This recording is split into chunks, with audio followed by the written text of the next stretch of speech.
ശ്രീ വിരാജോഗുൽ നമ്മൾ നേരത്തെ പറഞ്ഞു വെച്ച പോലെ തന്നെ ഈ സുരേഷ് ഗോപിയുടെ ഇടപെടൽ ഈ വിഷയത്തിൽ അത് എന്തായാലും എടുത്തു പറയാനാണ്. കാരണം ഇന്ന് രാവിലെ പുലർച്ചെ ഏതാണ്ട് ഒരു 1:30യോടെയാണ് നമ്മളൊക്കെ ഈ വിഷയം അറിയുന്നത്. ആ സമയം മുതലാണ് വാർത്തകൾ പുറത്തു തുടങ്ങിയത്. ആ സമയം മുതൽ ഏതാണ്ട് 2:30 സമയത്താണ് ദേവസ്വം ഭാരവാഹികളുടെ വാർത്താ സമ്മേളനം വരുന്നത്. ആ സമയത്ത് നേരത്തെ പറഞ്ഞ പോലെ അവർ പറയുന്നത് ഇത് ആരോട് പറയണം, ആരെ വിളിച്ചിട്ട് ഫോൺ എടുക്കുക, ഞങ്ങൾ എന്താണ് ചെയ്യേണ്ടത്, പൂരം നിർത്തിവെക്കുകയല്ല, ഞങ്ങൾ മറ്റ് പോംവഴികളൊന്നുമില്ല, ഞങ്ങളിത് ആരോട് പറയണം, ഈ വിഷയം ആരോട് പറയണം, ആചാരാനുഷ്ഠാനങ്ങൾ പാലിച്ച് മുന്നോട്ട് പോകാൻ കഴിയുന്നില്ല, അവിടെ എത്തുന്ന ഭക്തരെ അവിടേക്ക് കയറ്റാൻ സാധിക്കുന്നു, അങ്ങനെ നിയന്ത്രണങ്ങൾ ഏർപ്പെടുത്തി ഒരാളും അങ്ങോട്ടേക്ക് വരുന്നില്ല. രാവിലെ മുതൽ നിറഞ്ഞു നിന്നിരുന്ന മാധ്യമങ്ങൾക്ക് മുമ്പിൽ നിറഞ്ഞു നിന്നിരുന്ന മന്ത്രിയോ MLA ഒന്നും അവിടെ കാണുന്നില്ല. പക്ഷേ അവിടെ ആ സമയത്തൊക്കെ ശ്രദ്ധിച്ചു, ഇന്നലെ പകൽ സമയത്തൊക്കെ ശ്രദ്ധിച്ചത് രാവിലെ ക്ഷേത്രത്തിൽ ദർശനം നടത്തി മടങ്ങിപ്പോയതല്ലാതെ സുരേഷ് ഗോപി ആ ഭാഗത്തെങ്ങും പിന്നെ അദ്ദേഹത്തെ കണ്ടില്ല. ഇലഞ്ഞിത്തറമേള നടക്കുമ്പോഴോ കുടമാറ്റം നടക്കുമ്പോഴോ അവിടെ ഒന്നും അദ്ദേഹത്തെ ആ ഫ്രെയിമുകൾ ഉണ്ടായിരുന്നില്ല. നമ്മളൊക്കെ പലപ്പോഴും ചിന്തിക്കുകയും ചെയ്തു എന്തുകൊണ്ടാണ് ഇന്ന് അവിടുത്തെ ഒരു പ്രധാന സ്ഥാനാർത്ഥി കൂടിയായിട്ട് ഇത്ര വലിയ ചടങ്ങ് നടക്കുമ്പോൾ എന്തുകൊണ്ട് അദ്ദേഹം അവിടേക്ക് എത്തിയില്ല എന്ന് നമ്മൾ പരസ്പരം സംസാരിക്കുകയും ചെയ്തു. എന്നാൽ പുലർച്ചെ 3 മണിക്ക് നമ്മൾ ലൈവിൽ കാണുന്ന ദൃശ്യങ്ങൾ അങ്ങനെയാണ്.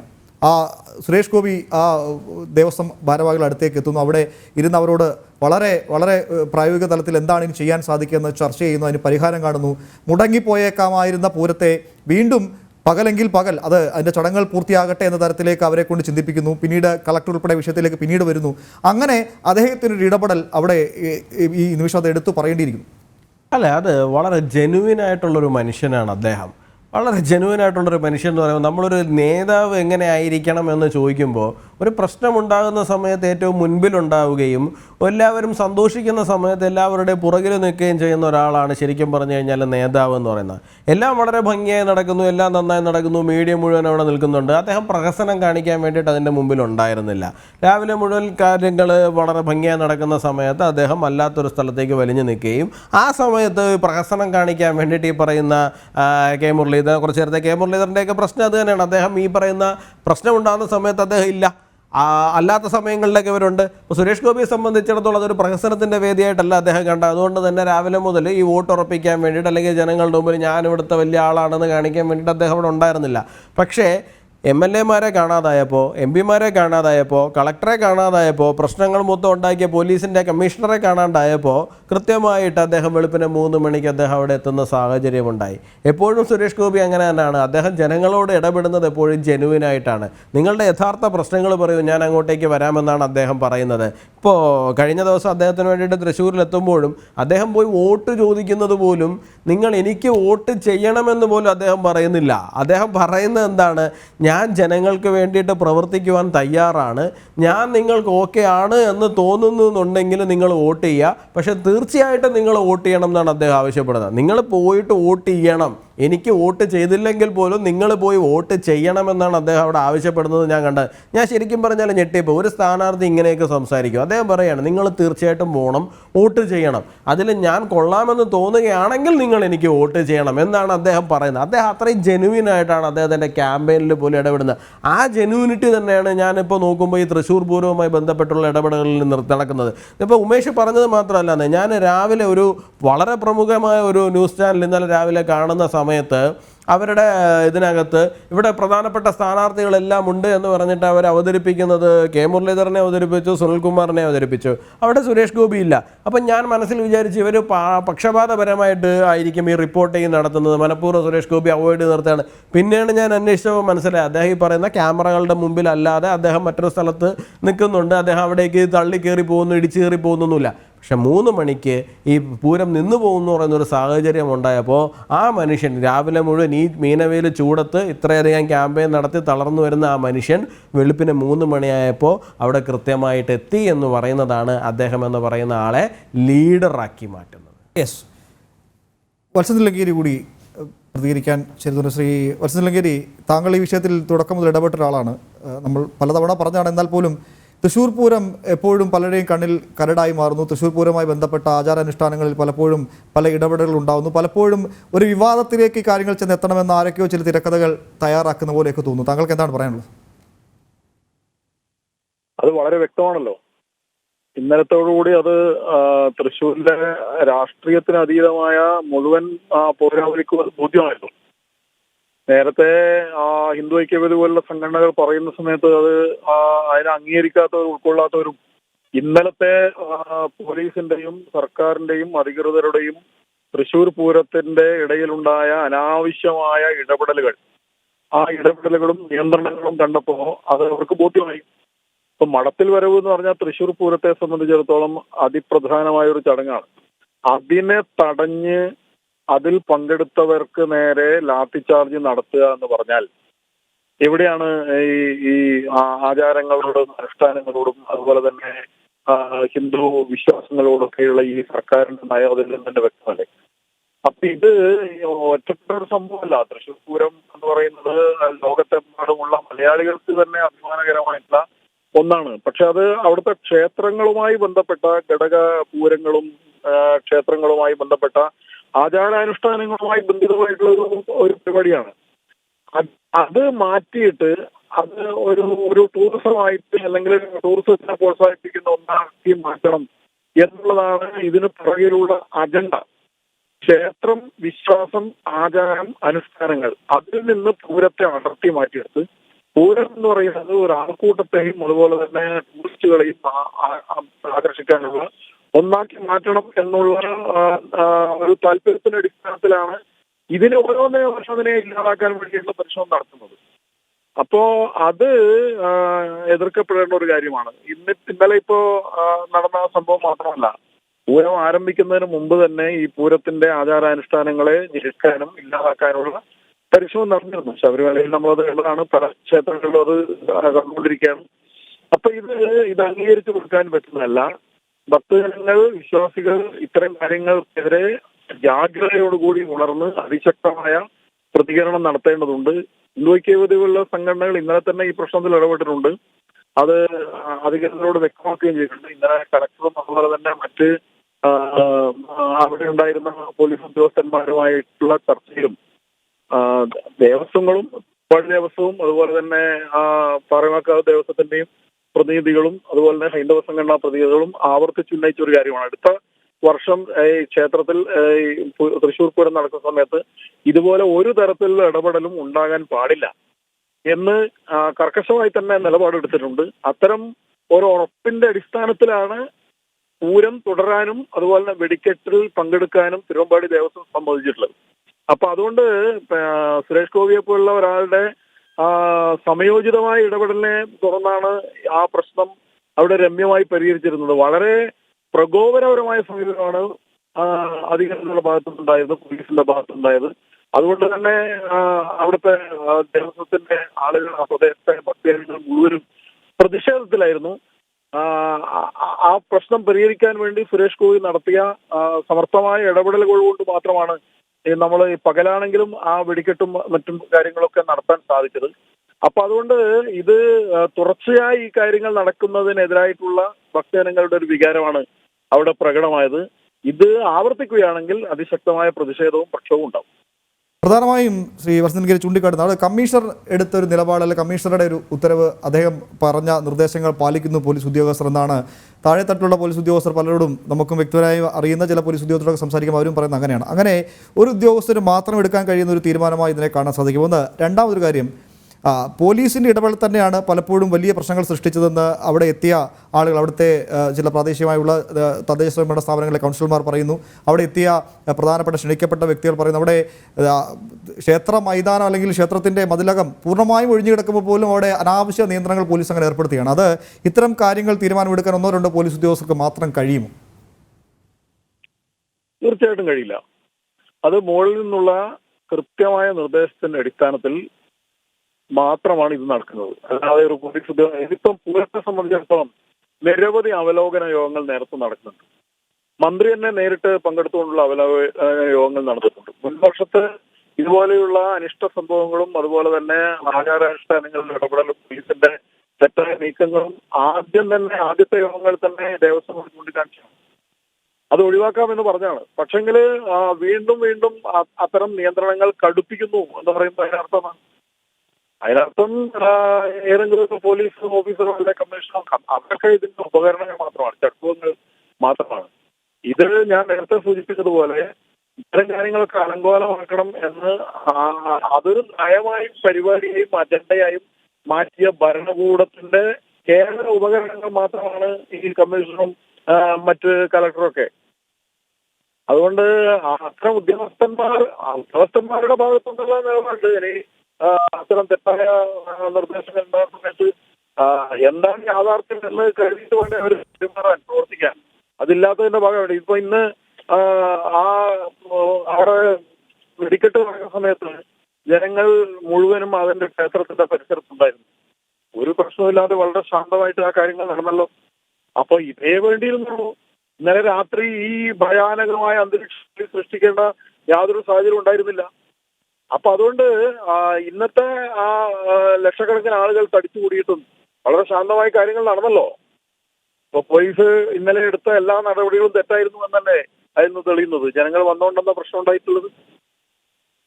അപ്പൊ അതുകൊണ്ട് ഇത്തരം നീക്കത്തിൽ നിന്ന് പിന്മാറുക തന്നെ വേണം. അത് അതിശക്തമായി ആവശ്യപ്പെടുകയാണ്. മാത്രമല്ല ശ്രീ വർഷനിലങ്കേരി, ഇത് ഉദ്യോഗസ്ഥർക്ക് പറ്റിയ വീഴ്ചയാണെന്ന് പറഞ്ഞ് ന്യായീകരിക്കുമ്പോഴും ഈ വീഴ്ച പറ്റിയ ഉദ്യോഗസ്ഥർക്കെതിരെ എന്ത് നടപടിയെടുത്തു? സമയം ഇപ്പോൾ എത്രയോ മണിക്കൂറുകൾ കഴിഞ്ഞു ഇത് പിന്നിട്ടിട്ട്. പരാതിയില്ലാഞ്ഞിട്ടോ പ്രതിഷേധമില്ലാഞ്ഞിട്ടോ അല്ലല്ലോ, കേവലം ഒരു ഉദ്യോഗസ്ഥരിൽ മാത്രമായി നടപടി ഒതുങ്ങില്ല എന്ന ഭയമാണോ? അല്ലെങ്കിൽ നടപടിയെടുത്താൽ കൂടുതൽ പ്രതികരണങ്ങളിലേക്ക് എവിടെന്നെങ്കിലും ഒക്കെ വരാൻ, അല്ലെങ്കിൽ ആരാണ് ഇതിന് പിന്നിൽ യഥാർത്ഥമായി പ്രതിഷേധിച്ചത് അല്ലെങ്കിൽ ഇടപെട്ടത് എന്നത് പുറത്തു വരാം, അങ്ങനെ പല ഘടകങ്ങൾ ഉണ്ടാവില്ല ഇതിന് പിന്നിൽ?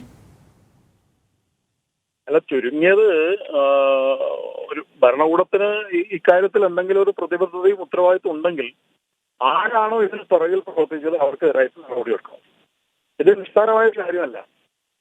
ഇത് ഒരു നാടിന്റെ ആഘോഷത്തിലാകെ ഹിന്ദു സമൂഹത്തിന്റെ ആകെ വികാരങ്ങൾ വ്രണപ്പെടുത്തിയ ഒരു സംഭവമാണ്. അതായത് മടത്തിൽ വരവ് പോലുള്ള അതിപ്രാചീനമായ കാലത്ത് മുതൽ നടന്നു വരുന്ന ഒരു ആചാരം, അത് പോലീസ് ബലം പ്രയോഗിച്ച് തടയുക എന്ന് പറഞ്ഞാൽ അത് നിസ്സാരമായ ഒരു കാര്യമല്ല.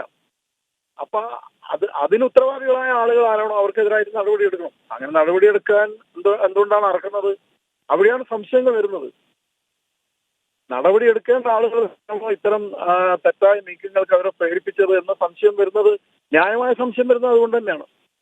അപ്പൊ അതുകൊണ്ട് ഉത്തരവാദപ്പെട്ട ആളുകൾക്കെതിരെ നടപടിയെടുക്കണം എന്നുള്ളത് വളരെ പ്രധാനപ്പെട്ട കാര്യം.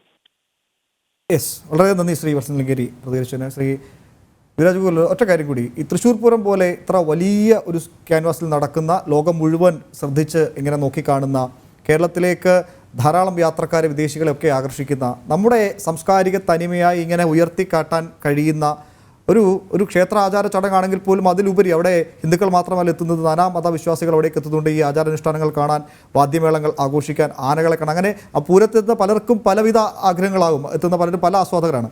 എന്നാൽ ഇതിൻ്റെയൊക്കെ പിന്നിൽ ഇതൊക്കെ അവിടെ സംഗമിക്കുന്നത് ഒരു ക്ഷേത്ര ആചാരാനുഷ്ഠാനങ്ങളുമായി ബന്ധപ്പെട്ടാണ്. അത്തരം ആചാരാനുഷ്ഠാനങ്ങൾ മുന്നോട്ട് പോകുന്നത് അത് ചില കേന്ദ്രങ്ങളെ വല്ലാതെ അസ്വസ്ഥമാക്കുന്നു. പ്രത്യേകിച്ച് ഇന്നലെ പുലർച്ചെ ഈ ചർച്ച തുടങ്ങിയപ്പോൾ മുതൽ പ്രധാനപ്പെട്ട ഹൈന്ദവ നേതാക്കന്മാരും ഭക്തജനങ്ങളൊക്കെ മുന്നോട്ട് പോകുന്ന പ്രധാനപ്പെട്ട ഒരു കാര്യം, ഇന്നലെ വൈകുന്നേരം മുതൽ നവമാധ്യമങ്ങൾ നിറഞ്ഞു നിന്നത് അവിടെ ഉയർന്ന രാംലല്ലയുടെ വിഗ്രഹമാണ്. രാമക്ഷേത്രത്തിൻ്റെ കുട അവിടെ ഉയർത്തിയിരുന്നു. കോദണ്ഡപാണിയായ ശ്രീരാമൻ്റെ ചിത്രം ഉയർത്തുന്നു. അവിടെ ഹനുമാൻ വരുന്നു. അങ്ങനെ മുൻവർഷങ്ങളിൽ നിന്ന് വ്യത്യസ്തമായി ഇത്തരം കാര്യങ്ങൾ മുൻവർഷങ്ങൾ ഉണ്ടായിരുന്നെങ്കിൽ പോലും ഇപ്പോൾ അയോധ്യയ്ക്കും ശ്രീരാമനും ഒക്കെ ഉണ്ടായിരിക്കുന്ന ഒരു പ്രാധാന്യം, ചർച്ചാ വിഷയങ്ങളൊക്കെ നിലനിൽക്കുമ്പോൾ ഇത്തരം കാര്യങ്ങളിലേക്ക് ആ ദേവസ്വങ്ങൾ കടന്നതാണ്. ഈ പൊടുന്നനെ 1 മണി വരെ ഇല്ലാതിരുന്ന നിയന്ത്രണങ്ങൾ രാത്രി 1 മണിയിലേക്ക് കൊണ്ടുവരിക, അവിടെ ആചാരപരമായ അനുഷ്ഠാനങ്ങളെ തടയുക എന്ന നിലപാടിലേക്ക്, ഒരു ധാർഷ്ട്യത്തിലേക്ക് പോലീസിനെ എത്തിച്ചതെന്നൊരു ആരോപണമുണ്ട്. അത് തള്ളിക്കളയാൻ കഴിയുന്നതുമല്ല ശ്രീ യുവരാജ്. അല്ല, തൃശ്ശൂരിനെ നമ്മൾ കേരളത്തിൻ്റെ സാംസ്കാരിക തലസ്ഥാനം എന്നാണ് വിളിക്കുന്നത്. ഈ സാംസ്കാരിക തലസ്ഥാനം എന്ന് തൃശ്ശൂരിനെ വിളിക്കുന്ന തലത്തിലേക്ക് തൃശ്ശൂരിനെ എടുത്തു മാറ്റുന്നതിൽ തൃശ്ശൂർ പൂരം വഹിച്ചിരിക്കുന്ന പങ്ക് ചെറുതൊന്നുമല്ല. കാരണം അങ്ങനൊരു സാംസ്കാരിക മുഖം തൃശ്ശൂരിന് നൽകുന്നതിനും കേരളത്തിൻ്റെ തന്നെ സാംസ്കാരിക തലസ്ഥാനമായി തൃശ്ശൂർ മാറുന്നതിനും തൃശ്ശൂർ പൂരം വഹിച്ചിരിക്കുന്ന പങ്ക് ചെറുതൊന്നുമല്ല. 1. 2, തൃശ്ശൂർ വടക്കുംനാഥ ക്ഷേത്രത്തിൽ ഇപ്പോൾ അയോധ്യയാണ് അവരുടെ വിഷയമെന്നിരിക്കട്ടെ, അയോധ്യയിൽ പ്രാണപ്രതിഷ്ഠ നടക്കുന്ന സമയത്ത് ഒരു ഉപഹാരം തൃശ്ശൂർ വടക്കുംനാഥ ക്ഷേത്രത്തിൽ നിന്ന് തന്നെ ഔദ്യോഗികമായിട്ട് തന്നെ അയോധ്യയിലേക്ക് പോകുന്ന സാഹചര്യം ഉണ്ടായിട്ടുണ്ട്. ഇപ്പോൾ അയോധ്യയിൽ നിന്ന് വടക്കുംനാഥ ക്ഷേത്രത്തിൽ നിന്ന് മാത്രമല്ല, തിരുവനന്തപുരത്ത് ശ്രീപത്മനാഭസ്വാമി ക്ഷേത്രത്തിൽ നിന്ന് വളരെ ഔദ്യോഗികമായിട്ട് തന്നെ ഒരു ഉപഹാരം ഇവിടുന്ന് അയോധ്യയിലേക്ക് പോകുന്ന സാഹചര്യം ഉണ്ടായിട്ടുണ്ട്. അപ്പോൾ അത് കേരളം അതിൽ നിന്ന് മാറി നിന്നിട്ടൊന്നുമല്ല. കേരളത്തിൻ്റെ ക്ഷേത്രങ്ങളാകട്ടെ, കേരളത്തിലെ ഈ പറയുന്ന ആത്മീയ കേന്ദ്രങ്ങളായിട്ട് അതിൽ നിന്ന് മാറി നിൽക്കുന്ന സാഹചര്യമൊന്നും ഉണ്ടായിട്ടില്ല. കേരളം മാത്രമല്ല, തമിഴ്നാട്ടിൽ നിന്ന് പോയിട്ടുണ്ട്, കർണാടകയിൽ നിന്ന് പോയിട്ടുണ്ട്, ആന്ധ്രയിൽ നിന്ന് പോയിട്ടുണ്ട്, തെലുങ്കാനയിൽ നിന്ന് പോയിട്ടുണ്ട്, വടക്ക് കിഴക്കൻ സംസ്ഥാനങ്ങളിൽ നിന്ന് പോയിട്ടുണ്ട്. അപ്പോൾ അയോധ്യ എന്ന് പറയുന്നത് കേരളത്തിൽ ഭാരതത്തിൻ്റെ മൊത്തത്തിലുള്ള ഒരു സാംസ്കാരികമായ ഒരു എല്ലാം സംയോജിക്കുന്ന ഒരു കേന്ദ്രമായിട്ട് മാറുന്ന സാഹചര്യം ഉണ്ടായിട്ടുണ്ട്. തീർച്ചയായിട്ടും അതുകൊണ്ട് തന്നെ ഈ ഈ വർഷം തൃശ്ശൂരിൽ പൂരം നടക്കുന്ന സമയത്ത് ആ സാംസ്കാരികത വിളിച്ചോതുന്ന കാര്യങ്ങൾ തൃശ്ശൂർ പൂരത്തിലും ഉണ്ടാവും. ഇപ്പോൾ 2 വർഷങ്ങൾക്ക് മുമ്പ് നമ്മുടെ കഴിഞ്ഞ വർഷമല്ല, കഴിഞ്ഞ മുമ്പത്തെ വർഷം സ്വാതന്ത്ര്യത്തിൻ്റെ 75ാം വാർഷികം ആഘോഷിക്കുന്ന സമയത്ത് അമൃത വർഷമായിരുന്നല്ലോ, അമൃത കാലഘട്ടത്തിൻ്റെ ഒരു തുടക്കം എന്നുള്ളതാണല്ലോ. അപ്പോൾ അതുമായി ബന്ധപ്പെട്ടിട്ട് നമ്മുടെ സ്വാതന്ത്ര്യ സമര നായകരുടെ മുഴുവൻ ചിത്രങ്ങൾ അവിടെ കുടമാറ്റത്തിൽ പ്രദർശിപ്പിക്കപ്പെടുന്ന സാഹചര്യം ഉണ്ടായിട്ടുണ്ട്. അപ്പോൾ നാടിനോടൊപ്പം ചേർന്ന് നിൽക്കുന്ന തലത്തിൽ, നാടിൻ്റെ സാംസ്കാരിക തനിമയോട് ചേർന്ന് നിൽക്കുന്ന തലത്തിൽ തന്നെയാണ് എല്ലാ കാലഘട്ടങ്ങളിലും തൃശ്ശൂർ പൂരം അതിൻ്റേതായ തലത്തിൽ പെരുമാറിയിട്ടുള്ളത്. ഇപ്പോൾ ഇത് മാത്രമല്ലല്ലോ, ഇപ്പോൾ തെച്ചിക്കോട്ടുകാവ് രാമചന്ദ്രൻ എന്ന് പറയുന്ന ഒരു ആന, ആ ആനയ്ക്ക് കേരളത്തിലുണ്ടായിരിക്കുന്ന ആരാധക വൃന്ദം എത്രയാണെന്നുള്ള കാര്യം നമുക്കറിയാം. ഇപ്പോൾ നെയ്തലക്കാവിൽ അമ്മയുടെ തിടമ്പേറ്റിക്കൊണ്ട് തെക്കേ ഗോപുരവാതിൽ തള്ളി തുറന്നുകൊണ്ട് പൂര വിളംബരം നടത്താൻ രാമൻ വരുന്ന ആ ഒരു കാഴ്ച എന്ന് പറയുന്നത്, ആ കാഴ്ചയ്ക്ക് മാത്രമായിട്ടൊരു ഫാൻ ബേസ് കേരളത്തിന് മാത്രമല്ല ലോകമെമ്പാടും ഉണ്ടെന്നേ. അപ്പോൾ അതൊരു സാംസ്കാരികമായിട്ട് ആഘോഷപരമായിട്ട് അതിൻ്റെ ഒരു തലസ്ഥാനമായിട്ട് തന്നെയാണ് അത് നിലനിൽക്കുന്നത്. അപ്പോൾ അതിനെ തകർക്കാൻ വേണ്ടിയിട്ട്, അതവിടെ സംഭവിക്കാതിരിക്കാൻ വേണ്ടിയിട്ട് എന്തുമാത്രം വലിയ ഫൈറ്റാണ് ഈ പറയുന്ന ഒരു വിഭാഗം നടത്തിയിരിക്കുന്നത്. അപ്പോൾ തൃശ്ശൂർ പൂരവുമായിട്ട് ബന്ധപ്പെട്ടിട്ട്, ഹിന്ദുക്കളുടെ ആഘോഷങ്ങളുമായിട്ട് ബന്ധപ്പെട്ട്, ആചാരങ്ങളുമായി ബന്ധപ്പെട്ടിട്ട് ഇതിനെ തകർക്കാൻ വേണ്ടിയിട്ടുള്ള വളരെ സംഘടിതമായിട്ടുള്ള ഒരു ശ്രമം ചില പർട്ടിക്കുലർ കോണുകളിൽ നിന്ന് നടക്കുന്നുണ്ട്. അതിൻ്റെ ഭാഗമായിട്ട് ഉണ്ടായിരിക്കുന്ന ഏറ്റവും ലേറ്റസ്റ്റ് ആയിട്ടുള്ള എപ്പിസോഡ് മാത്രമാണ്, ലാസ്റ്റ് എപ്പിസോഡല്ല, ഏറ്റവും ലേറ്റസ്റ്റ് ആയിട്ടുള്ള എപ്പിസോഡ് മാത്രമാണ് കഴിഞ്ഞ ദിവസങ്ങളിലും നമ്മൾ ഈ നിമിഷം വരെയും കണ്ടുകൊണ്ടിരിക്കുന്നത്. ഇതിന് വരും ദിവസങ്ങളിൽ ഇത് മുമ്പോട്ട് പോവുകയും തുടരുകയും ചെയ്യുക മാത്രമേ ഉള്ളൂ എന്നാണ് ഞാൻ ആ വിഷയത്തിൽ മനസ്സിലാക്കുന്നത്. ശ്രീ ശശിൽ ടീച്ചർ കൂടി ചെയ്തു. ടീച്ചറെ, തൃശ്ശൂർ പൂരം പലരുടെയും കണ്ണിലെ കരടായിട്ട് കാലം കുറയും. തൃശ്ശൂർ പൂരം മാത്രമല്ല, കേരളത്തിലെ ഇത്തരം ആഘോഷാനുഷ്ഠാനങ്ങളൊക്കെ പലരുടെയും കണ്ണിൽ കരടാകാൻ തുടങ്ങിയിട്ട് കാലം കുറേ ആവുന്നുണ്ട്. ഇന്നലെ നടന്ന സംഭവവികാസങ്ങൾ, ഏറ്റവും അവസാനമായി നടന്ന സംഭവവികാസങ്ങൾ ടീച്ചറുടെയും ശ്രദ്ധയിൽപ്പെട്ടിട്ടുണ്ടാവും. എന്തൊക്കെയാണ് ടീച്ചർക്ക് ഈ വിഷയത്തിൽ പ്രതികരിക്കാനുള്ളത്? ഇവിടെ ഇത് തികച്ചും ആസൂത്രിതമാണ് തൃശ്ശൂർ നടന്നത്. ഇന്നലെ രാത്രി മുതൽ നടന്നതൊക്കെ തന്നെ തികച്ചും ആസൂത്രിതമാണ്. നമ്മൾ 2018 ശബരിമലയുമായി ബന്ധപ്പെട്ട് ഉണ്ടായ വിവാദങ്ങളൊക്കെ നമ്മുടെ മനസ്സിൽ നിൽക്കുന്നുണ്ട്. 2019 ഇലക്ഷന് മുന്നേ, 2019 പാർലമെന്റ് ഇലക്ഷന് മുന്നേ 2018 ഇവിടുത്തെ വിശ്വാസികളെ എത്രത്തോളം പിണക്കാമോ അത്രത്തോളം പിണക്കാനുള്ളൊരു ശ്രമമാണ് അന്ന് CPM-ന്റെ ഭാഗത്തു നിന്നുണ്ടായത്. വളരെ വ്യക്തമായി നമുക്ക് അത് എന്തിനാണ് എന്ന് മനസ്സിലായില്ല. അത് മറ്റൊന്നുമല്ല, കേരളത്തിൽ നിന്ന് കോൺഗ്രസ് സ്ഥാനാർത്ഥികളെ ജയിപ്പിച്ച് കയറ്റണമെങ്കിൽ ഇവിടുത്തെ ഹിന്ദു വികാരം CPM-നെതിരാക്കി തിരിച്ചാൽ CPM-ന് ഒരുപക്ഷെ BJPക്ക് അല്ലെങ്കിൽ മറ്റ് കിട്ടേണ്ട വോട്ടുകൾ അത് CPM ആണുള്ള ഇത്രയും തങ്ങളുടെ വിശ്വാസത്തെ ഹനിക്കണത് എന്നുള്ളത് കൊണ്ട് ആരും അറിയാതെ ഒരു പക്ഷേ അത് കോൺഗ്രസിന് കിട്ടിയേക്കും എന്നുള്ള ഒരുപക്ഷെ ഇതുവരെയുള്ള അവരുടെ ചരിത്രത്തിൽ മനസ്സിലാക്കിയിട്ട് എളുപ്പം കണ്ടൊരു വിദ്യയായിരുന്നു അന്ന് ശബരിമല കാണിച്ചത് എന്ന് തീർച്ചയായും നമുക്കൊക്കെ അനുമാനിക്കാം. അതേ നാടകം ഇവിടെ അരങ്ങേറുകയാണ്. ഇപ്പൊ തൃശ്ശൂർ നമുക്കറിയാം അതിശക്തമായ ഒരു ത്രികോണ മത്സരം അവിടെ നടക്കുകയാണ്. ആ ത്രികോണ മത്സരത്തിൽ അത്ഭുതങ്ങൾ നടക്കും എന്നുള്ളത് തൃശ്ശൂർക്കാർ ഏറെക്കുറെ അവരെ ഇതുവരെയുള്ള കണക്കുകളിൽ നിന്നും പൾസറിഞ്ഞൊക്കെ അവർ മനസ്സിലാക്കുന്നുണ്ട്. അപ്പോൾ അത് നടക്കാതിരിക്കാനും അവിടെ കോൺഗ്രസ് സ്ഥാനാർത്ഥിയെ ജയിപ്പിക്കാനും CPM കണ്ട ഏറ്റവും എളുപ്പമായൊരു വഴിയാണ് ആ തൃശ്ശൂർ പൂരം കുളമാക്കുക, അവിടുത്തെ വിശ്വാസികളെ എങ്ങനെയൊക്കെ. കാരണം ഇന്നലെ രാത്രി അത്രയും ചെയ്ത് മടത്തിൽ വരവ് തടഞ്ഞ് വെടിക്കെട്ട് നിർത്തിവെച്ച് ആയിരങ്ങളെ അത്രയും വിഷമത്തിലാക്കിയിട്ടും തീരാതെയാണ്. അതുകൊണ്ടരിശം തീരാഞ്ഞിട്ട് എന്ന് പറഞ്ഞ പുരയുടെ ചുറ്റും വണ്ടി നടന്നു എന്ന് പറഞ്ഞ പോലെ ഇന്ന് ഷൂസ് ഇട്ട് വീണ്ടും അവിടെ കയറി പ്രശ്നങ്ങൾ ഉണ്ടാക്കി. അത് ഇതുതന്നെയായിരുന്നു ശബരിമലയിൽ. ഒന്നിന്റെ പുറകെ ഒന്നായി ചെയ്തുകൊണ്ട് വിശ്വാസികളെ ശത്രുപക്ഷത്തേക്ക് മാറ്റുമ്പോൾ തീർച്ചയായും അത്, കാരണം നമുക്കറിയാം നമ്മുടെ അതിർത്തി വിട്ടാൽ ഈ 2 മുന്നണി ഒന്നാണ് എന്നുള്ളത്. അപ്പൊ കേരളത്തിൽ അങ്ങനെ 2 മുന്നണികൾ ഒരു സൗഹൃദ മത്സരം നടത്തുമ്പോൾ അവർക്ക് തീർച്ചയായും ധാരണയുണ്ട് CPM-നെ കോൺഗ്രസ് ആണ് ജയിക്കേണ്ടത് എന്നുള്ളത്. ദേശീയ ശക്തികളൊന്നും ആ വഴിക്ക് വരാതിരിക്കാൻ അവർ കണ്ട ഒരു എളുപ്പമായ മാർഗമാണിത്. നിഷ്പക്ഷരായി നിൽക്കുന്ന ഹിന്ദു സമൂഹത്തിന്റെ വോട്ട് അത് കോൺഗ്രസിന്റെ പെട്ടിയിൽ വീഴ്ത്താനുള്ള ഒരു നാടകമായിരുന്നോ ഈ ചെയ്തത് എന്ന് ന്യായമായും സംശയിക്കുന്നു. പിന്നലെ നമുക്കറിയാം രാംലല്ലയുടെ ആ വിഗ്രഹം അല്ലെങ്കിൽ മറ്റേ അയോധ്യയുമായി ബന്ധപ്പെട്ട പ്രതീകങ്ങളൊക്കെ അവിടെ കുടമാറ്റത്തിന് 10,000-ങ്ങളെ ലക്ഷങ്ങളെ സാക്ഷിയാക്കിയിട്ടാണ് നിർത്തിയത്. എന്തുമാത്രം ആഹ്ലാദ ആരവത്തോടു കൂടിയ തൃശ്ശൂർ സ്വീകരിച്ച് മറിച്ചൊരു ശബ്ദം അവിടെ നിന്ന് വന്നില്ല. അത്രയും ആളുകളുമില്ലാതെ അവര് ഹർഷാരവങ്ങളോടെ ശരിക്കും പറഞ്ഞാൽ നിറഞ്ഞ മനസ്സോടെയാണ് അവർ സ്വീകരിച്ചത്. അപ്പൊ അത് തൃശ്ശൂരിന്റെ മനസ്സെന്നല്ല പൊതുവെ കേരളത്തിന്റെ മനസ്സാണ് അവിടെ കണ്ടത്. അപ്പോൾ ആ ഒരു മാറ്റം അത് CPM വളരെ വ്യക്തമായി, CPM-ന് നമ്മൾ എന്തൊക്കെ ദോഷം പറഞ്ഞാലും നാടിന്റെ പൾസ് തൊട്ടറിയാൻ പറ്റുന്നവരാണ് അവര്. പ്രത്യേകിച്ച് രാഷ്ട്രീയമായി കണക്കുകൾ അവരുടെ കയ്യിൽ കൃത്യമാണ്. അപ്പൊ ആ കണക്കുകൾക്കനുസരിച്ച് അവർക്ക് കോൺഗ്രസിനെ ജയിപ്പിക്കാൻ അവർ കണ്ട എളുപ്പമായ ഒരു മാർഗമാണ് ഇത് എന്ന് തീർച്ചയായും സംശയിച്ചേ പറ്റുന്നു. അല്പസമയം മുമ്പ് സി പി എമ്മിൻ്റെ സംസ്ഥാന സെക്രട്ടറി ഒരു പ്രതികരണം കൂടി വന്നിരുന്നു ടീച്ചർ. അതിൻ്റെ വിശകലനം പുറകെ വരുന്നേ ഉള്ളൂ. പോലീസ് ചെയ്തത് തെറ്റ്, പോലീസ് അങ്ങനെ ചെയ്യാൻ പാടില്ലായിരുന്നു, എന്താണ് വീഴ്ച പറ്റിയതൊക്കെ സർക്കാർ പരിശോധിക്കണം എന്നൊക്കെ അവിടെ ഇവിടെയും തൊടാതെ എം വി ഗോവിന്ദൻ്റെ ഒരു മറുപടി കൂടി വന്നിട്ടുണ്ട്. അത് അവിടുത്തെ സ്ഥാനാർത്ഥി സുനിൽകുമാറും പറഞ്ഞിട്ടുണ്ട് അങ്ങനെയൊക്കെ. കോൺഗ്രസുകാർക്ക് മറ്റേ പോലീസുകാർക്ക് ജനങ്ങളുടെ വികാരം മനസ്സിലായില്ല എന്നും, അല്ലെങ്കിൽ അവിടെ പുതുതായി വന്ന ഉദ്യോഗസ്ഥന്മാരെ, അപ്പൊ പോലീസ് ഇവിടെ ആരാലും നിയന്ത്രിക്കപ്പെടാതെയാണോ നിൽക്കുന്നത്? ഇന്നലെ ശബരിമലയിലാണെങ്കിലും ഇന്ന് തൃശ്ശൂരാണെങ്കിലും ആരാലും നിയന്ത്രിക്കാതെ തന്നിഷ്ടപ്രകാരം പ്രവർത്തിക്കുന്ന അത്രയും സ്വാതന്ത്ര്യമുള്ള ഒരു വിഭാഗമാണ് ഇവിടുത്തെ പോലീസ് എന്ന് പറഞ്ഞാൽ. ഒരു പോലീസ് സംവിധാനത്തെ നിയന്ത്രിക്കാൻ കഴിഞ്ഞില്ലെങ്കിൽ പിന്നെ എന്തിനാണ് ഒരു ആഭ്യന്തരമന്ത്രി, എന്തിനാണ് നമുക്കൊരു മുഖ്യമന്ത്രി? അപ്പൊ ഇവരുടെ ഒന്നും നിയന്ത്രണത്തിലല്ല ഓരോ 10 പോലീസുകാർക്ക് തോന്നിയ വിധത്തിൽ തോന്നിയ ഇത് ചെയ്യാമെന്നാണെങ്കിൽ പിന്നെ രാജിവെച്ച് പോവുകയാണ് വേണ്ടത്. ഒരു പാർലമെന്റിലേക്ക് മത്സരിക്കുകയല്ല വേണ്ടത്. കേരളത്തിലെ ഭരണം ഇട്ടെറിഞ്ഞു പോകണം. എന്നാലും പോലീസുകാരെ നിലയ്ക്ക് നിർത്താൻ പറ്റാത്തവരാണോ നാട് ഭരിക്കണത്? അപ്പൊ ഇത് വെറും ഒരു നാടകമാണ്. ഇപ്പൊ ഈ പ്രസ്താവനകളൊക്കെ അത് എം വി ഗോവിന്ദന്റെ ആണെങ്കിലും അല്ലെങ്കിൽ ഇവിടുത്തെ സുനിൽകുമാറിന്റെ സഖാവ് സുനിൽകുമാറിന്റെ ആണെങ്കിലും ഒക്കെ അത് വെറും നാടകമാണ്, യാതൊരു സംശയവും ഇല്ല. അപ്പൊ അതുകൊണ്ട് ഇത് തീർച്ചയായും ഇതിന്റെ പിന്നിൽ വളരെ വ്യക്തമായ ഒരു അജണ്ടയുണ്ട് എന്ന് തന്നെ നമ്മളൊക്കെ സംശയിക്കും.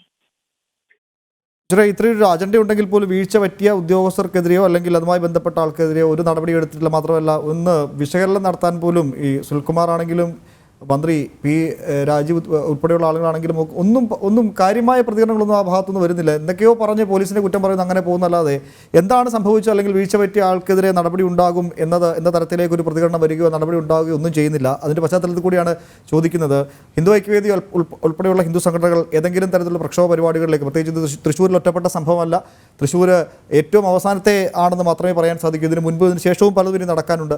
അപ്പോൾ എന്തെങ്കിലും തരത്തിൽ ഇടപെടൽ സംഘടനാ തലത്തിൽ പ്രതിഷേധമാണെങ്കിലും നിയമ നടപടികളാണെങ്കിലും ഒക്കെ കടക്കാൻ എന്തെങ്കിലും ആസൂത്രണം നടക്കുന്നുണ്ടോ? സഹിക്കാവുന്നതിന്റെ ക്ഷമിക്കാവുന്നതിന്റെ അപ്പുറത്താണ് അവർ ഈ കളിയൊക്കെ കളിക്കുന്നത്. കേവലം രാഷ്ട്രീയമായ ആരോപണ പ്രത്യാരോപണങ്ങളോ വായിൽ തോന്നിയ വിഷയം കൊടുക്കുന്ന പോലെയല്ല. ഹിന്ദു ധർമ്മത്തെ തൊട്ട എല്ലാം മിത്താണെന്ന് പറയുകയും അത് ശ്രീരാമചന്ദ്രനെ ആണെങ്കിൽ അപമാനിക്കുക, ഇതൊക്കെ നമ്മൾ സഹിച്ചും ശ്രമിച്ചുമാണ് ഇതുവരെ വന്നത്. പക്ഷെ അതിനും അപ്പുറമായി പോയി ജനലക്ഷങ്ങൾ പങ്കെടുക്കുന്ന ഒരു ആഘോഷത്തെ ഇത്തരത്തിൽ അവരെ മുഴുവൻ കണ്ണീരോടുകൂടി തിരിച്ചു പോകേണ്ട ഒരു അവസ്ഥയുണ്ടായി. അതും പോരാതെ ക്ഷേത്രം ചവിട്ടിമെതിക്കുന്ന ഒരവസ്ഥ. തീർച്ചയായും ഇത് അങ്ങനെ വെറുതെ വിടാൻ പറ്റുന്ന ഒരു വിഷയമല്ല. ക്ഷമയുടെ നെല്ലിപ്പടിയിൽ ഇവിടുത്തെ ഭക്തർ എത്തിക്കഴിഞ്ഞിരിക്കുന്നു. ഇത് പറഞ്ഞ പോലെ തന്നെ അവരുടെ പ്രസ്താവനയിൽ ആത്മാർത്ഥത ഉണ്ടായിരുന്നെങ്കിൽ പ്രസ്താവനയല്ല വേണ്ടത്. കുറ്റക്കാരായ ഉദ്യോഗസ്ഥർക്കെതിരെ നടപടി എടുക്കാനുള്ള അധികാരം അവരുടെ കയ്യിലുണ്ട്. ജനങ്ങൾക്കല്ലല്ലോ അധികാരം എടുക്കാൻ, ഇവർക്കെതിരെ നടപടി എടുക്കാനുള്ള അധികാരമുള്ളത്. അപ്പൊ ആ നടപടി എടുത്തുകൊണ്ട് ഈ പ്രസ്താവന പോലും വേണ്ടായിരുന്നു. ആ നടപടി എടുത്തിട്ടാണ് അവർ ചെയ്യേണ്ടുന്ന കാര്യങ്ങൾ മാതൃകാപരമായി ചെയ്യേണ്ടത്. അപ്പൊ ഒരു നടപടി പോലും എടുക്കാതെ അവർ ആരാണ് അതിന്റെ കുറ്റക്കാരെന്ന് കണ്ടെത്തുകയോ ഒന്നും ചെയ്യുകയോ ചെയ്യാതെ വെറുതെ അവിടെയല്ല ഇവിടെയല്ല എന്ന് പറയുന്ന ഒരു പ്രസ്താവന പറയുന്നത് കൊണ്ട് യാതൊരു അർത്ഥമില്ല. അത് ഒട്ടും ആത്മാർത്ഥതയില്ലാത്തതാണ്. ഇവിടുത്തെ ഭക്തജനങ്ങൾ തീർച്ചയായും ഇത് മനസ്സിലാക്കിയിട്ടുണ്ട്. ഹിന്ദു ഐക്യവേദി അത് വളരെ ഗൗരവത്തിൽ തന്നെ ഇന്നലെ രാത്രി തൊട്ട് തന്നെ ഈ വിഷയത്തിൽ ഹിന്ദു ഐക്യവേദിയൊക്കെ ഇടപെട്ടിട്ടുണ്ട് എങ്ങോട്ടാണ് എന്നുള്ളത്. അപ്പൊ തീർച്ചയായും അത് ഗൗരവമായി തന്നെ എടുക്കും. വെറും ഒരു സാധാരണ രാഷ്ട്രീയ ആരോപണ പ്രത്യാരോപണത്തിന്റെ തലത്തിലല്ല അതിനെ കാണുന്നത്. വളരെയധികം നന്ദി ശ്രീ ശൈലജ പ്രതികരിച്ചതിന്. ശ്രീ കെ എം ആന്റണി, ചർച്ചയിൽ പങ്കെടുത്ത മുഴുവൻ ആളുകളും ഒരേപോലെ പറയുന്നു, പലവിധ അനുഭവങ്ങൾ പങ്കുവെക്കുന്നുണ്ടെങ്കിലും എല്ലാവരും കോമണായി പറയുന്ന പൊതുവായി പറയുന്ന പ്രധാനപ്പെട്ട കാര്യം ഇന്നലെ നടന്ന പോലീസിൻ്റെ ഇടപെടലാണ്. അതിപ്പോൾ സാംസ്കാരിക മേഖലയിൽ നിന്നുള്ള ആളുകളാണെങ്കിലും അവിടെ എത്തിയ സാധാരണക്കാരായ പ്രത്യേകിച്ച് പ്രേക്ഷകരാണെങ്കിലും പിന്നീട് പ്രാദേശികമായി അവിടുത്തെ തദ്ദേശ സ്വയംഭരണ സ്ഥാപനങ്ങളിലെ ജനപ്രതിനിധികളൊക്കെ ഇവരൊക്കെ പറയുന്നത് പോലീസിൻ്റെ ഭാഗത്ത് നിന്ന് മുൻവർഷങ്ങളില്ലാത്ത തരത്തിലേക്കൊരു അസ്വാഭാവികമായ ഇടപെടൽ ഉണ്ടാകുന്നു. കാലിയായി കിടക്കുന്ന ക്ഷേത്ര പരിസരത്ത് പോലും ഭക്തരെ നിർത്താൻ സമ്മതിക്കുന്നു, അവരെ അവിടെ നിന്ന് ഇറക്കി വിടുന്നു. പിന്നീട് ആചാരപരമായ ഘോഷയാത്ര കടന്നു വരുമ്പോൾ അതിനെ തടയുന്നു, അതിന് നിയന്ത്രണം ഏർപ്പെടുന്നു. അങ്ങനെ പോലീസിൻ്റെ ഒരു വഴിവിട്ട ഇടപെടൽ അല്ലെങ്കിൽ പോലീസ് പൂരമാണ് നടന്നതെന്നൊക്കെ ആളുകൾ പ്രതികരിക്കുന്നു. അത്തരത്തിലേക്ക് കാര്യങ്ങൾ മാറി പറയുന്നു. അത് നേരത്തെ പറഞ്ഞ പോലെ 1-2 ഉദ്യോഗസ്ഥരൊക്കെ പുതിയതാവാം, എന്നാൽ താഴേക്കുള്ള എല്ലാ പോലീസുകാരും അങ്ങനെ പുതിയ ആളുകളാണ് എന്ന് മനസ്സിലാക്കാൻ അങ്ങനെ ഒരു തീരുമാനത്തിലേക്കല്ല, അങ്ങനെ ഒരു സാഹചര്യത്തിലേക്ക് പോകില്ലല്ലോ. താങ്കൾക്ക് തൃശ്ശൂർ നന്നായി അറിയാം, പൂരം നന്നായി അറിയാം. ഈ പോലീസ് സേനയിൽ നിന്ന് ഇപ്പോഴും താങ്കൾക്ക് നല്ല ബന്ധമുണ്ട്. അതുകൊണ്ട് എന്താണ് സംഭവിച്ചതെന്ന് താങ്കളുടെ പരിധിക്കുള്ളിൽ നിന്ന് പറയാൻ സാധിക്കുമെങ്കിൽ അത് വളരെ നന്നായിരിക്കും. ഈ ചർച്ചയിൽ പങ്കെടുത്ത എല്ലാവരും തന്നെ ഏകദേശം ഒരേ രീതിയിലുള്ള സംസാരമാണ് അല്ലെങ്കിൽ ആരോപണമാണ് പോലീസിന്റെ മേൽ ആരോപിക്കുന്നത്. അത് ഒരു പരിധിവരെ പോലീസിന്റെ ഭാഗത്തുനിന്നും, ഒരു പരിധിയല്ല, പോലീസിന്റെ ഭാഗത്തു നിന്നും അനുചിതമോ അല്ലെങ്കിൽ കുറെ അധികമോ ആയ പ്രവൃത്തി ഉണ്ടായി എന്നുള്ളത് ശരിയാണെന്ന് തന്നെ മനസ്സിലാക്കും. കാരണം പൂരം എന്ന് പറയുന്നത് ആചാരവും അനുഷ്ഠാനവും വിശ്വാസവും ആഘോഷവും എല്ലാം കൂടെ ചേർന്ന് നടത്തുന്ന ഒരു വളരെ വിപുലമായ ഒരു പ്രോഗ്രാമാണ്. കേരളത്തിന്റെ സാംസ്കാരിക തലസ്ഥാനമാണ് തൃശ്ശൂര്. മുമ്പ് പറഞ്ഞതുപോലെ തന്നെ സാംസ്കാരിക തലസ്ഥാനമെന്ന് തെരഞ്ഞെടുക്കപ്പെടാൻ അതിലൊരു പ്രധാന ഘടകം ഈ പൂരം തന്നെയാണ്. നമ്മൾ പറഞ്ഞതുപോലെ തന്നെ അപ്പൊ അതിനെ അതിന്റെ ഒരു ഉൾക്കാഴ്ചയോടുകൂടി കണ്ട് പോലീസ് അത് ഏറ്റെടുക്കേണ്ടതായിരുന്നു എന്നുള്ളതാണ് എന്റെ ഒരു അഭിപ്രായം. കാരണം ഇപ്പം മുമ്പ് ചിലത് സൂചിപ്പിച്ചത് വെച്ച് ഈ കളക്ടറെയും അതുപോലെ തന്നെ കമ്മീഷണറെയും ആ പ്രശ്നം ഉണ്ടായ സമയത്ത് ബന്ധപ്പെടാൻ ശ്രമിച്ചിട്ട് കിട്ടിയില്ല എന്ന് പറയുന്നുണ്ട്. പക്ഷേ അതെങ്ങനെയാണെന്ന് എനിക്ക് മനസ്സിലാവുന്നില്ല. അങ്ങനെ ഉണ്ടെങ്കിൽ അത് ഗൗരവകരമായിട്ടുള്ള വിഷയം തന്നെയാണ്. കാരണം തൃശ്ശൂർ പൂരം എന്ന് പറയുമ്പോൾ എത്രമാത്രം ജില്ലാ ഭരണകൂടം, കളക്ടർ, SP അല്ലെങ്കിൽ അതുപോലെ ഉത്തരവാദിത്തപ്പെട്ട മുഴുവൻ അല്ലെ കമ്മീഷണർ ഉത്തരവാദിത്തപ്പെട്ടവർ മുഴുവൻ ഒരേ കുടക്കീഴിൽ നിൽക്കുന്ന ഒരു ഫംഗ്ഷനാണ് അത്. രാത്രി മുഴുവൻ പകലും പൂരത്തിന് അത്യാവശ്യം അവർക്ക് പോയി വരാമെങ്കിലും രാത്രി വെടിക്കെട്ടിനൊക്കെ മുമ്പ് അവിടെ കൺട്രോൾ റൂം ഉണ്ട്, പോലീസിന്റെ തന്നെ കൺട്രോൾ റൂം ഉണ്ട്. ആ കൺട്രോൾ റൂമിലോ അല്ലെങ്കിൽ ദേവസ്വത്തിന്റെയോ കൺട്രോൾ റൂം ഉണ്ടാവും. അവിടെ അവർ ഹാജരായിരിക്കും, അവരുടെ സാന്നിധ്യം ഉണ്ടായിരിക്കും. പെട്ടെന്ന് അപ്രതീക്ഷിതമായിട്ട് എന്ത് സംഭവിക്കാം. കാരണം അവിടെ അപ്പോൾ തന്നെ തീരുമാനമെടുത്ത് അതിനെ പരിഹരിച്ച് മുന്നോട്ട് പോകേണ്ട ഉത്തരവാദിത്വം ഈ ഉത്തരവാദിത്തപ്പെട്ട ഉദ്യോഗസ്ഥർക്കുണ്ട്. അവരവിടെ ഇല്ല അല്ലെങ്കിൽ അവരെ ബന്ധപ്പെടാൻ സാധിച്ചില്ല എന്ന് പറയുന്നത് എനിക്ക് അറിഞ്ഞുകൂടാതെ അങ്ങനെ സംഭവിച്ചിട്ടുണ്ടോ ഇല്ലയോ എന്നുള്ളത്. പക്ഷെ അങ്ങനെയാണെങ്കിൽ അത് ഗൗരവമായിട്ടുള്ള ഒരു കാര്യം. അത് പറഞ്ഞത് മറ്റാരുമല്ല ശ്രീ കെ മാന്യൻ, ദേവസ്വം ഭാരവാഹികളാണ് പറഞ്ഞത്. തങ്ങൾക്ക് ഉത്തരവിട്ട കമ്മീഷണറെ ബന്ധപ്പെടാൻ സാധിക്കുന്നില്ല, അദ്ദേഹം എവിടെയാണെന്ന് അറിയുന്നില്ല, കളക്ടറോട് ചർച്ച ചെയ്യാൻ കഴിയുന്നില്ല, അദ്ദേഹം എവിടെയാണെന്ന് അറിയുന്നില്ല. പിന്നീട് വളരെ വൈകിയാണ് കളക്ടർ ഉൾപ്പെടെ വിഷയത്തിലേക്ക് ഇടപെട്ടത്. അത് പറഞ്ഞത് ദേവസ്വം ഭാരവാഹികൾ തന്നെയാണ്. സ്വാഭാവികമായിട്ട് അവർക്ക് അത്രത്തോളം വലിയ പ്രതിസന്ധി നിൽക്കുമ്പോൾ അങ്ങനൊരു കള്ളം പറയേണ്ട സാഹചര്യമില്ലല്ലോ. തീർച്ചയായിട്ടും അവര് അങ്ങനെ ഈ പൂരത്തിന്റെ ഭാരവാഹികൾ, ദേവസ്വത്തിന്റെ ഭാരവാഹികൾ അവരും പോലീസുമായിട്ട് കമ്മീഷണറും കളക്ടറുമായിട്ട് മാസങ്ങളോളം ചർച്ചകൾ ചെയ്ത് ഏകോപനം നടത്തിയാണ് ഈ ഒറ്റ ദിവസത്തെ ഈ പ്രോഗ്രാമായിട്ട് അല്ലെങ്കിൽ വരുന്നത്. അപ്പൊ അവിടെ എല്ലാവരുടെയും ഒരു വിഷയമാണത്. അത് ദേവസ്വത്തിന്റെയോ അല്ലെങ്കിൽ പൂര കമ്മിറ്റിയുടെയോ അല്ലെങ്കിൽ ആ ഭക്തരുടെയോ മാത്രമല്ല, അത് ഈ ഉദ്യോഗസ്ഥരും കൂടെ ഏറ്റെടുത്ത് നടത്തുന്ന ഒരു സാഹചര്യമാണ് ഇതിനു മുമ്പൊക്കെ ഉണ്ടായിട്ടുള്ളത്. അപ്പൊ അതുകൊണ്ട് ഇന്ന് വരെ ആക്ഷേപമില്ലാത്ത രീതിയിൽ വെടിക്കെട്ട് കൃത്യസമയത്ത് നടത്തിയിട്ടുണ്ട്. പലപ്പോഴും വെടിക്കെട്ട് മാറ്റിവെക്കപ്പെട്ടിട്ടുണ്ട്. അത് മഴയുടെ കാരണം കൊണ്ടും അത് പിറ്റേ ദിവസം രാത്രി നടത്തി ചെയ്തിട്ടുണ്ട്. പക്ഷെ പോലീസിന്റെ ഭാഗത്തു നിന്നുള്ള ഒരു അപാകത എന്നുള്ള ഒരു ആരോപണത്തിന്റെ പേരിൽ ഇത് മാറ്റിവെക്കപ്പെടുമ്പോൾ അത് വളരെയധികം ശ്രദ്ധിക്കപ്പെടേണ്ടതായിട്ടുണ്ട്. പോലീസിന് എവിടെയാണ് വീഴ്ച പറ്റിയത്, അല്ലെങ്കിൽ പോലീസ് എന്തുകൊണ്ടാണ് അങ്ങനെ എക്സസ് ആയിട്ട് പെരുമാറിയത്, അല്ലെങ്കിൽ ഏതാണ് മുമ്പ് എടുത്ത തീരുമാനത്തിൽ നിന്ന് വ്യത്യസ്തമായിട്ട് പോലീസിന് നിബന്ധനകളോ അല്ലെങ്കിൽ ബാരിക്കേഡ് വെച്ച് ആളുകളെ തടസ്സപ്പെടുത്തേണ്ടതായി വന്ന ഒരു സാഹചര്യം എന്നുള്ളതൊക്കെ പരിശോധിക്കണം. അതിപ്പോ നമുക്ക് ഇപ്പം നിന്നുകൊണ്ട് പറയാൻ പറ്റില്ല.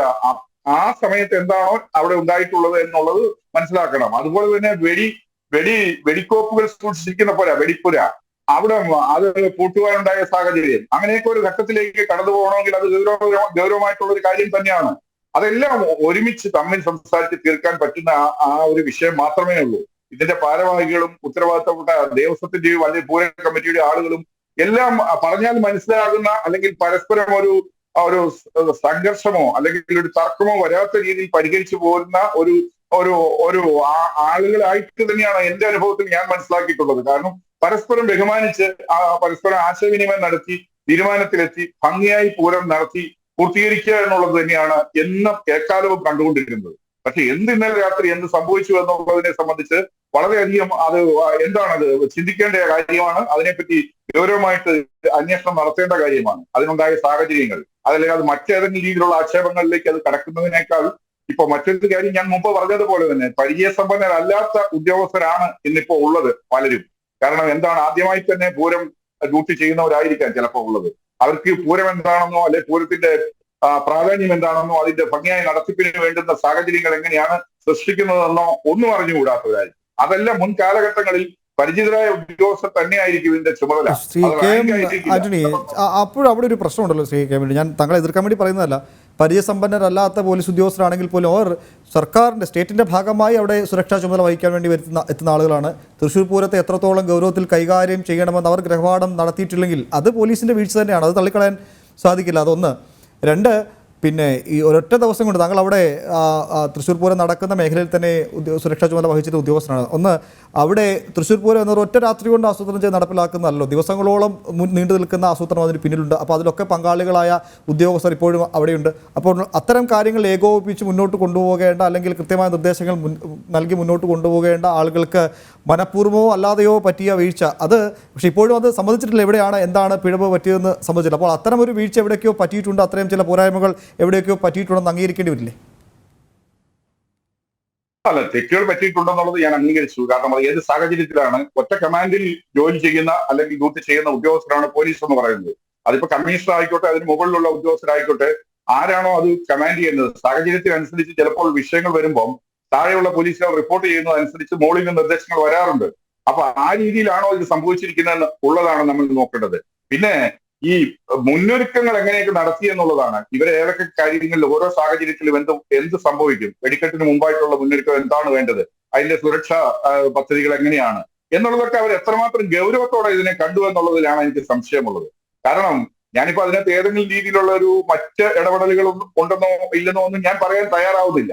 പക്ഷെ പോലീസിന്റെ ഭാഗത്ത് പോലീസ് കുറച്ചുകൂടി ഗൗരവം അല്ലെങ്കിൽ അതിന്റെ അർഹമായ ഗൗരവം കാണിക്കേണ്ടതാണ്. കാരണം ഈ മോബ് എന്ന് പറയുന്നത് ഒരു വയലന്റ് മോബ് അല്ല. പൂരത്തിന് വരുന്ന ആളുകൾ അവരെ ഒറ്റയ്ക്കൊറ്റയ്ക്കോ അല്ലെങ്കിൽ ചെറിയ ചെറിയ കൂട്ടങ്ങളായിട്ടോ വരുന്നവരാണ് സാധാരണയുള്ളവർ. പിന്നെ കമ്മിറ്റിക്കാരും ഭാരവാഹികളും ഇപ്പൊ വെടിക്കെട്ട് നടത്തുന്നവർക്ക് 50 പേരെ കടക്കാൻ പാടുള്ളൂ എന്ന് പറഞ്ഞു. അത് അങ്ങനെ നടക്കില്ല. കാരണം മിനിറ്റുകൾക്കുള്ളിൽ ഇത് മുഴുവൻ ആ കുഴിയിൽ നിന്ന് സ്ഥാപിച്ചിട്ട് വെടിക്കെട്ട് കൃത്യസമയത്തിനുള്ളിൽ നടത്തേണ്ടതാണ്. അവിടെയൊക്കെ ഭയങ്കരമായ ടൈമിങ്ങിന്റെ പ്രശ്നമുണ്ട്. അപ്പൊ അത് എത്രയാണോ ആൾക്കാർ വേണ്ടത്, ഈ ആ സ്ഥലങ്ങളിലൊക്കെ പല പ്രാവശ്യവും ഡ്യൂട്ടി ചെയ്തിട്ടുള്ളതാണ്. വെടിക്കെട്ട് അല്ലെങ്കിൽ ആമിട്ട് ഇങ്ങനെയുള്ളതിനെയൊക്കെ സംബന്ധിച്ചിട്ടുള്ളത് അതിനൊരു നിബന്ധന വെക്കാനോ അല്ലെ അതല്ല കണക്കുകളുടെ ഇതോ ആളിന്റെ എണ്ണം വെച്ചോ അല്ല അതിനെയൊന്നും അളക്കേണ്ടത്. പെട്ടെന്ന് കാര്യങ്ങൾ കൃത്യതയോടെ നടത്തുക, അതിന് വേണ്ടുന്ന സുരക്ഷിതത്വം പോലീസ് ഉദ്യോഗസ്ഥർ നടത്തുക. ആ ഉദ്യോഗസ്ഥരെല്ലാം അതിനെ ഉൾക്കൊണ്ട് ചെയ്യേണ്ടതാണ്. ഇത് പൂരം എന്ന് പറയുമ്പോൾ ഏത് ജില്ലയിൽ നിന്നും കേരളം മൊത്തമുള്ള പോലീസ് ഉദ്യോഗസ്ഥർ അവിടെ വരാറുണ്ട്. പക്ഷെ അതൊരു പൂരം ഉൾക്കൊണ്ട് ചെയ്യും. ജോലി മനസ്സിൽ ഉൾക്കൊണ്ട് തന്നെയാണ് അത് ചെയ്യുന്നത്. കാരണം സമയബന്ധിതമായിട്ട് ചെയ്യുന്നതാണ്. ഇത്ര മണിക്ക് നിങ്ങൾക്ക് മാറി പോകാമെന്നുള്ള ഒരു മുന്നറിവ് തന്നെ അവർക്ക് കൊടുത്തിട്ടുണ്ട്. ചെയ്യുന്ന കാര്യങ്ങൾ ഭംഗിയായി ചെയ്യുക. ഇതിന് ബ്രീഫിംഗ് എന്ന് പറയും. അതിന് മുമ്പ് തന്നെ ഓരോ ഉദ്യോഗസ്ഥനും ഓരോ ഡ്യൂട്ടി സ്ഥലത്തുള്ള ഉദ്യോഗസ്ഥനും അയാളുടെ ഡ്യൂട്ടിയുടെ പ്രത്യേക സ്വഭാവം അനുസരിച്ച് അതിന്റെ മുകളിലുള്ള അനുഭവ സമ്പന്നരായ ഉദ്യോഗസ്ഥർ അവിടെ ഉണ്ടാകാവുന്ന പ്രശ്നങ്ങളും അതെങ്ങനെ സോൾവ് ചെയ്യണമെന്നും അപ്രതീക്ഷിതമായിട്ട് എന്തെങ്കിലും കാര്യങ്ങൾ വന്നിട്ടുണ്ടെങ്കിൽ അപ്പോൾ എന്ത് ചെയ്യണമെന്നുള്ളതും ഒക്കെ നിർദ്ദേശങ്ങൾ വ്യക്തമായി കൊടുത്തിട്ടാണ് പൂരത്തിന്റെ അല്ലെങ്കിൽ ഡ്യൂട്ടി കാർഡ് കൊടുത്തിട്ടോ അല്ലെങ്കിൽ ആ രീതിയിൽ നിർദ്ദേശങ്ങൾ കൊടുത്തിട്ടോ ആണ് വിടുന്നത്. അപ്പൊ ഓരോരുത്തരും ഒരു പാളിച്ച വരാൻ പാടില്ല. പാളിച്ച വന്നിട്ടുണ്ടെങ്കിൽ അത് അന്വേഷിക്കേണ്ട കാര്യങ്ങൾ തന്നെയാണ് കൃത്യമായിട്ടും. അത് എന്ത് സംഭവിച്ചു എന്നുള്ളതിനെ സംബന്ധിച്ച് അത് അന്വേഷിച്ച് തിട്ടപ്പെടുത്തേണ്ടതുണ്ട്. കാരണം ഇനിയുള്ള കാലങ്ങളിലും നടക്കാൻ പാടില്ല. പരിചയസമ്പന്നരായ എത്രയോ ഉദ്യോഗസ്ഥരുണ്ട്. ഈ ജില്ലയിലെ ഉദ്യോഗസ്ഥർ തന്നെ ഒരുപാട് ആളുകളുണ്ട്. പൂരത്തിന്റെ ആരംഭം തൊട്ട് അവസാനം വരെ അതിന് ഒരു മാറ്റവും കൂടാതെ ഡ്യൂട്ടി ചെയ്ത് പോകുന്നുണ്ട്. ഈ പറഞ്ഞ ദേവസ്വത്തിന്റെ ആളുകളും എല്ലാവരുമായിട്ട് നല്ല ബന്ധം പുലർത്തി പോകുന്നതുമാണ്. അതുകൊണ്ട് അവിടെ ഒരു അപാകത സംഭവിച്ചിട്ടുണ്ടെങ്കിൽ അത് കൃത്യമായിട്ടും അതെന്താണ് എന്നുള്ളത് തിട്ടപ്പെടുത്തേണ്ടത് വരും കാലങ്ങളിലോ ഇനിയുള്ള വർഷങ്ങളിലോ പൂരം ഭംഗിയായി നടത്താനായിട്ട് അത് ഉപകരിക്കും എന്നുള്ളതാണ് എനിക്ക് പറയാനുള്ളത്. തീർച്ചയായും എന്തായാലും കുറഞ്ഞപക്ഷം എന്താണ് സംഭവിച്ചതെന്നെങ്കിലും പറയാൻ പോലീസോ സർക്കാർ സംവിധാനങ്ങളോ തയ്യാറാകേണ്ട സമയം അതിക്രമിച്ചിട്ടുണ്ട്. കാരണം തൃശ്ശൂർ പൂരം പോലെ ഇത്ര വലിയ ക്യാൻവാസിൽ നടത്തപ്പെടുന്ന സാംസ്കാരിക തനിമയുടെ ഐക്കണായി മാറേണ്ട ഒരു ആഘോഷത്തെ, ഒരു ആചാരാനുഷ്ഠാനത്തെ തടയുന്ന തരത്തിലേക്ക്, തകർക്കുന്ന തരത്തിലേക്ക് ആരാണ് നീക്കം നടത്തിയതെന്ന് തുറന്നു പറയാനോ അല്ലെങ്കിൽ വീഴ്ച പറ്റിയെന്ന് പറയുന്ന ഉദ്യോഗസ്ഥർക്കാണെങ്കിൽ ആ ഉദ്യോഗസ്ഥർക്കെതിരെ നടപടിയെടുക്കാനോ സംസ്ഥാന സർക്കാരോ ആഭ്യന്തര വകുപ്പോ ഒക്കെ തയ്യാറാകണം. അല്ലെങ്കിൽ തയ്യാറാകുന്ന രീതിയിലേക്ക് കാര്യങ്ങൾ പോകും. അത്തരത്തിലാണ് ഭക്തജന സമൂഹത്തിൻ്റെയൊക്കെ പ്രതികരണങ്ങൾ വന്നു തുടങ്ങുന്നത്. എന്തായാലും വരും മണിക്കൂറുകളിൽ അത്തരം പ്രതികരണങ്ങളിലേക്ക് കടക്കുമെന്നൊക്കെ പ്രതീക്ഷിക്കാം. ജനം സ്പെഷ്യൽ ഡിബേറ്റ് പൂർത്തിയാവുന്നു. പങ്കെടുത്ത അതിഥികൾക്കും പ്രതികരിച്ച പ്രേക്ഷകർക്കും ഒക്കെ നന്ദി. നമസ്തേ.